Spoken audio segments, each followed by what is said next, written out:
we asked about mulching the crops in the garden. Should we mulch them? Because we realized in his garden all his crops are not mulched, so we asked about that. Now, the issue with mulching: when you mulch your garden, these insects that cause diseases to your pepper, they will hide underneath the mulch during the time of spraying. So by the time it clocks 9 o'clock and you have already sprayed your garden, those insects will crop up from underneath the mulch and they will come back to your crops, making it hard for you to get rid of those insects. So because of that, we just make sure that we weed the garden and not give the insects an opportunity to hide underneath mulch.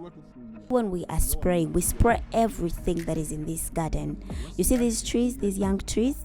When I'm spraying, I also spray them. Because if I don't spray these trees, then the insects which are in the trees will crop out and come to the crop and cause harm to my crop.